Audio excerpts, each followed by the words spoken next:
when I walked into my first investment banking interview at Bank of America, my interviewer handed me a sheet of paper which said, "Investment banking is a business where thieves and pimps run freely on the corridors, and the few good men die the death of a dog."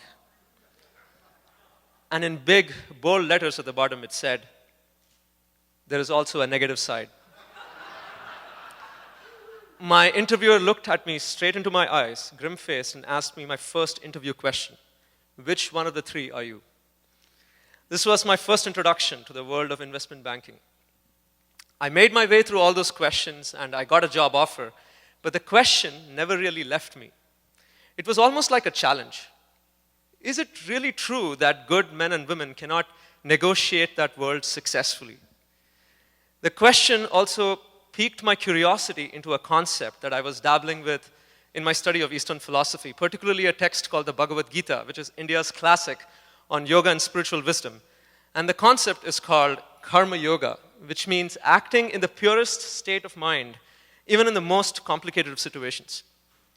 So the curiosity was deep enough, and the challenge was good enough for me to venture on a really wild experiment. And the experiment was to live in a monastery, adopt the practices and the lifestyle of a monk, and at the same time, work as a professional on Wall Street. Now, the good part about any experiment is to get to see the expected results. That's pretty exciting. But the best part is to get to see the unexpected. And my challenge became evident in my very first week in my new profession. As Smolker, the famous German field marshal, put, "No plan of battle survives first contact with the enemy." The intensity of the success orientation, the sense of image consciousness, and the drive to be the best filled every nook and corner and every single conversation at my workplace. Who is the best managing director to work with? What are the best deals that Bank of America is currently working on? What will be the bonuses like this year? I mean, we just started. And my first big challenge came very soon. In that environment where every junior associate's performance is very closely monitored and very quickly labeled, I was the only person in a class of 74 associates to fail my first major financial services exam, the Series 7. Now, there is one word that I've always feared in my life. That's the F word, failure. It's not an option in my dictionary. And that evening, as I walked out of 100 William Street, I literally hid behind a pillar to make sure that my classmates had left because I couldn't show my face. As I walked on the street, my mind was just going at me. It's over. You will be out of a job in 3 months. You will be rated as the poorest performer at Bank of America. There was the sense of denial, intense anger at the cab driver who drove me 5 minutes late to my examination center. And internally, I was trying to find all possible reasons to justify my failure. And I was dead scared of walking back into work the next day. My BlackBerry was buzzing. My classmates were trying to get in touch with me to see how I had performed. I refused to pick it up. And internally, I told myself, I'll just say I passed. No one's going to know. Only the HR gets the results of the exam.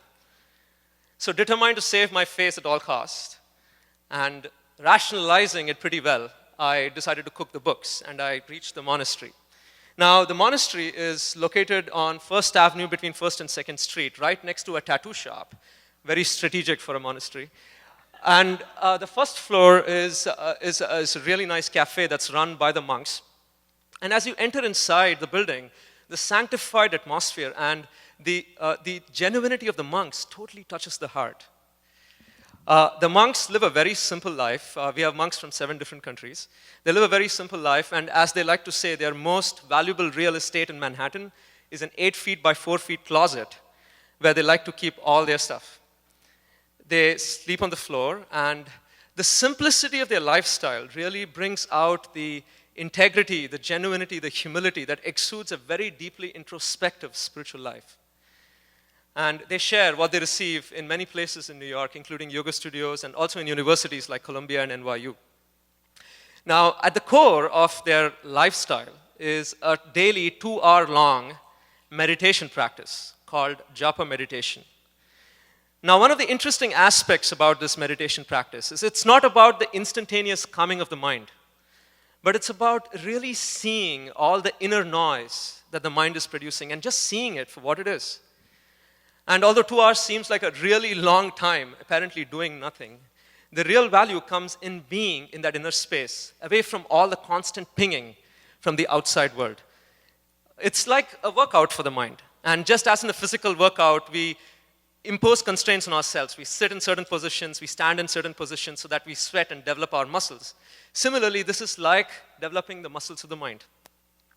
So the next morning, as I was seated with the monks performing my meditation practice, there was this amazing uneasiness as I was processing all the feelings of failure from the previous day. I just wanted to stand up and start doing something to prove myself, be back on the horse, be back in the gaze, be back in the spotlight.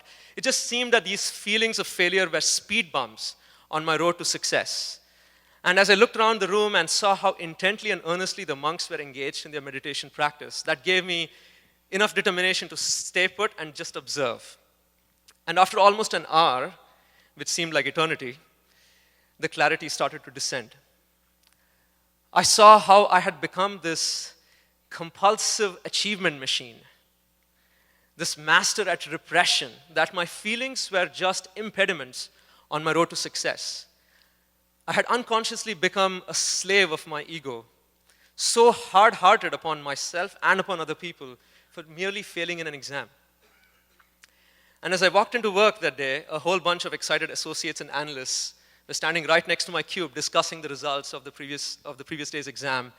Matt Fiorello, one of my fellow analysts, looks up at me and asks, "Hey, Ram Dog, how did it go?" I quickly reflected on my meditation practice, looked up, and said I failed. There was silence around me. No one really knew how to respond, and the pain of the silence penetrated every single pore of my body. A few consolations floated, and the crowd dispersed.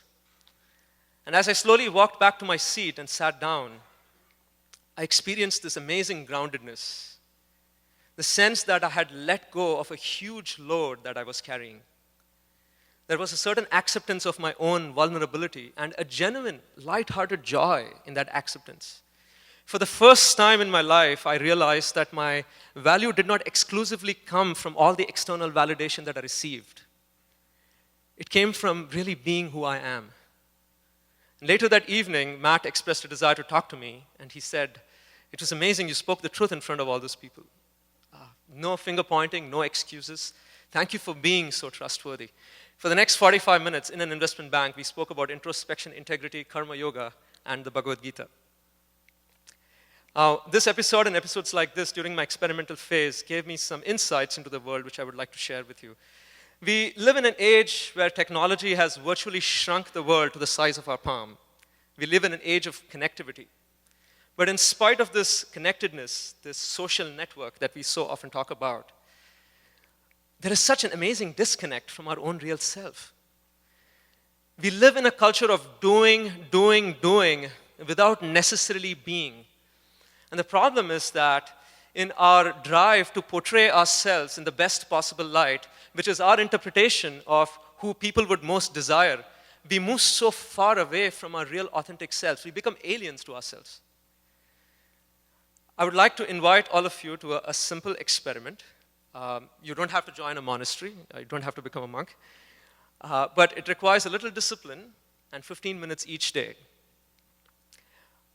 Find a place with minimum distraction. No Blackberries, no cell phones, no Facebook. Sit down, take a few deep breaths, place your hand on your chest, and really bring the sensation to your heart. See what you feel. You don't have to alter your experience. Don't judge it, don't alter it, don't modify it. Just be. Remember, there is no right or wrong answer. Your experience is purely yours. Connect that experience to all the activities that you do in the external world. Feel the authenticity. Thank you very much.